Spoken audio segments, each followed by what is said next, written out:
हरे कृष्ण। आप सभी को चैत्र पूर्णिमा की बहुत सारी शुभकामनाएं। भगवान श्री हरि की विशेष कृपा आप और आपके परिवार पर बनी रहे, यही प्रार्थना करते हैं। तो चलिए आज चैत्र पूर्णिमा के शुभ अवसर पर हम उसी से जुड़ी हुई इस सुंदर पौराणिक कथा का श्रवण करते हैं। आइए आज की चैत्र पूर्णिमा कथा आरंभ करते हैं।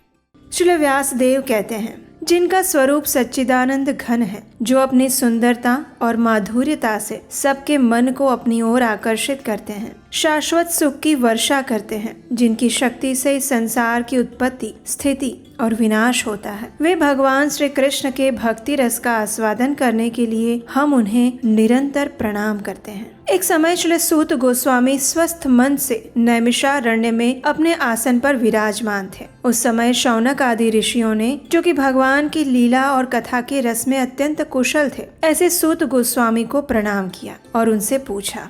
ऋषियों ने पूछा, हे सूत जी, धर्मराज युधिष्ठिर जब अनिरुद्ध के पुत्र वज्र को मथुरा मंडल में और उनके पौत्र परीक्षित को हस्तिनापुर में राज तिलक किया गया और वे हिमालय की ओर प्रस्थान कर गए, तब राजा वज्र और परीक्षित ने क्या क्या किया? सूत गोस्वामी ने कहा, हे शौनक आदि ब्रह्मर्षि, जब धर्मराज युधिष्ठिर और पांडव स्वर्ग आरोहण के लिए हिमालय में चले गए तो एक दिन सम्राट परीक्षित मथुरा गए। उनकी यात्रा का एकमात्र उद्देश्य वहां जाकर वज्रनाभ से मिलना था। जब वज्रनाभ ने ये समाचार सुना कि राजा परीक्षित मुझसे मिलने आ रहे हैं, तो उनके हृदय में प्रेम उमड़ पड़ा। वे उनका स्वागत करने के लिए नगर के बाहर आए और प्रेम पूर्वक उन्हें प्रणाम करके अपने महल में ले गए। वीर परीक्षित भगवान श्री कृष्ण के परम भक्त थे। उनका मन निरंतर आनंद घन श्री कृष्ण चंद्र में विचरता रहता था। उन्होंने भगवान श्री कृष्ण के प्रपौत्र वज्रनाभ को बड़े प्रेम से गले लगाया। इसके बाद उन्होंने अंतःपुर में जाकर सभी रानियों को और उनकी पत्नियों को प्रणाम किया।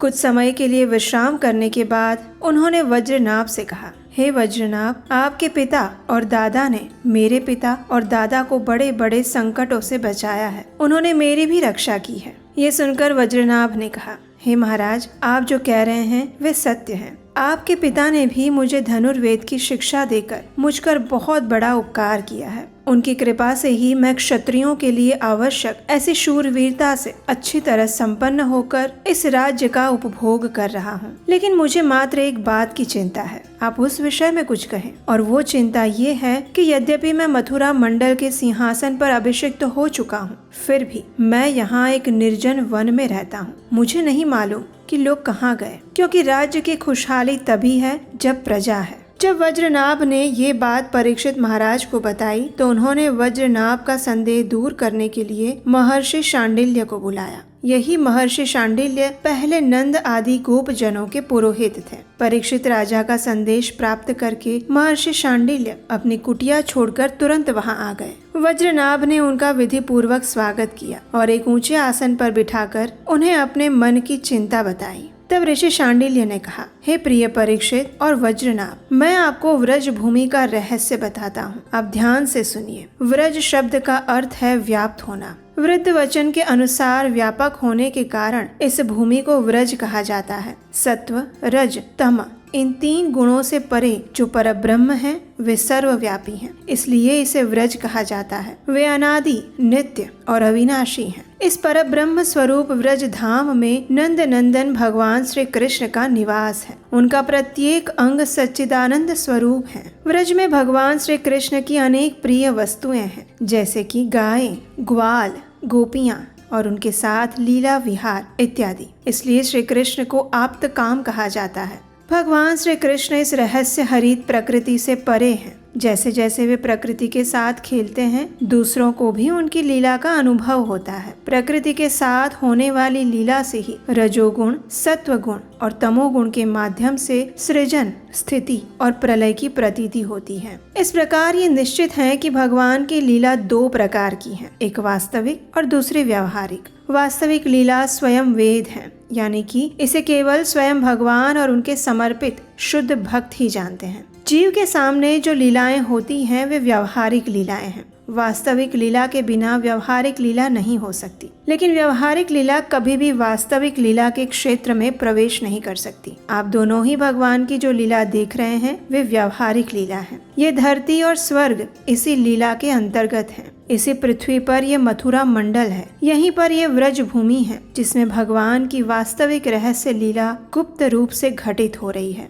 कभी कभी 28वें द्वापर युग के अंत में जब भगवान की रहस्य लीला के आधिकारिक भक्त यहाँ एकत्रित होते हैं, जैसा कि कुछ समय पहले हुआ था, तब भगवान अपने अंतरंग परिवार के साथ यहाँ पर अवतार लेते हैं। उनके अवतारों का उद्देश्य ये है कि रहस्य लीला के आधिकारिक भक्त भी अपने अंतरंग परिवारजनों के साथ लीला रस का आस्वादन करें। जब भगवान अवतार लेकर आते हैं तो उस समय भगवान के परम प्रेमी भक्त भी अवतार लेते हैं। उसी समय भगवान के अत्यंत प्रिय देवता और ऋषि आदि भी पृथ्वी पर चारों ओर अवतार धारण करके आ जाते हैं। अभी अभी उन्होंने जो अवतार लिया था उसमें भगवान ने अपने सभी भक्तों की अभिलाषा पूर्ण करके अब वे अंतर ध्यान हो चुके हैं। लेकिन ये निश्चित है कि यहाँ पहले 3 प्रकार के भक्त उपस्थित थे, इसमें कोई संदेह नहीं है। और इन 3 प्रकार के भक्तों की पहली श्रेणी में वो लोग आते हैं जो भगवान के शाश्वत अंतरंग पार्षद होते हैं, जो भगवान से कभी अलग नहीं होते। दूसरे वे हैं जो ईश्वर की आंतरिक लीला में प्रवेश की इच्छा रखते हैं। और तीसरे प्रकार में देवता आदि आते हैं। इनमें से जो देवता आदि अंश से अवतरित हुए थे उन्हें भगवान ने पहले ही व्रज भूमि से हटाकर द्वारका भेज दिया था और तब भगवान ने ब्राह्मणों के श्राप का लाभ उठाया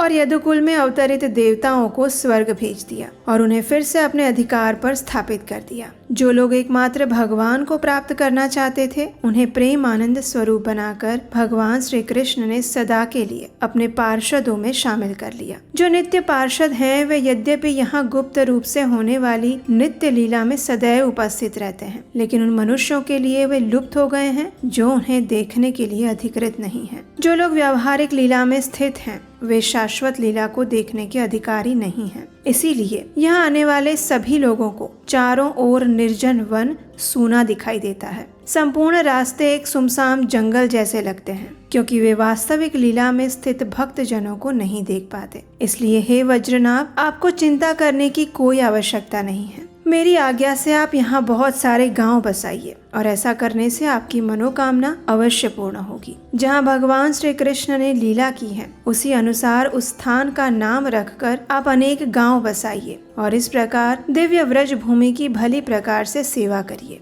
गोवर्धन, दीर्घपुर, मथुरा, महावन, गोकुल, नंदीग्राम और बृहद सानु यानी कि बरसाना इत्यादि स्थानों में आपको अपने लिए शिविर बनाने चाहिए और भगवान की लीला स्थलियाँ, नदी, पर्वत, घाट और उन स्थानों का उद्धार करके वहीं पर रहना चाहिए। सरोवर, तालाब तथा कुंज, वन इत्यादि की सेवा करते रहनी चाहिए। ऐसा करने से आपके राज्य में प्रजा अत्यंत संपन्न होगी और आप भी प्रसन्न होकर सुखपूर्वक शासन करेंगे। ये व्रज भूमि सच्चिदानंदमय है, इसलिए आपको प्रयत्न पूर्वक इस भूमि की सेवा करनी चाहिए। मैं आपको आशीर्वाद देता हूँ कि मेरी कृपा से आप भगवान के सभी लीला स्थानों को अच्छी तरह से जान लेंगे।